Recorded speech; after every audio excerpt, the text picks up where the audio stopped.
meu nome é Gonçalo Paulo, sou engenheiro civil, sou responsável da produção aqui na empresa. A empresa foi criada pelos meus pais, começou em Alcaíns há 47 anos atrás, ou 48, já não tenho aqui a precisar certo. E depois houve uma transição aqui para a zona industrial de Castelo Branco, fomos das primeiras empresas a vir para aqui. A Freenox é uma empresa virada para a indústria hoteleira.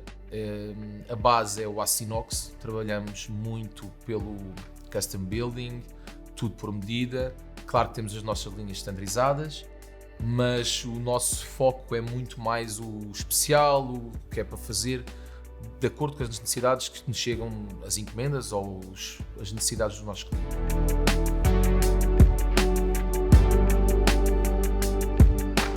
A relação da Freenox com a Adira já tem os tais 46 anos. Começou-se com máquinas que não tinham CNC, com máquinas normais, só de ascendentes, descendentes. Com a evolução dos tempos, passa uma maquinadeira, 2, 3, 4, 5 e estão neste momento 5 a trabalhar, mais a guilhotina. E entretanto, nós já tínhamos uma maquinagem automatizada, que é uma chamada paneladora, mas que não tinha a versatilidade, nem tem a versatilidade que a gente necessitava para os nossos tipos de equipamento.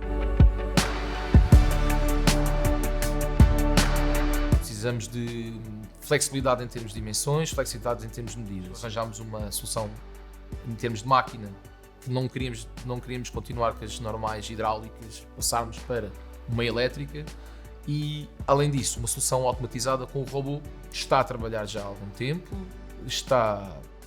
Estamos satisfeitos, está a trabalhar de acordo com o que a gente precisava e ambicionava.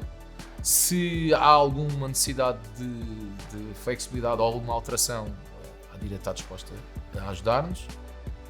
Tanto estamos satisfeitos como estamos à espera já neste momento de uma máquina, de outra igual, maior. Costumamos dizer até que temos um quarteirão da Adira onde está dispostas as máquinas todas e que vai ser agora aumentada com a nova máquina que vem com 2,5 metros elétrica.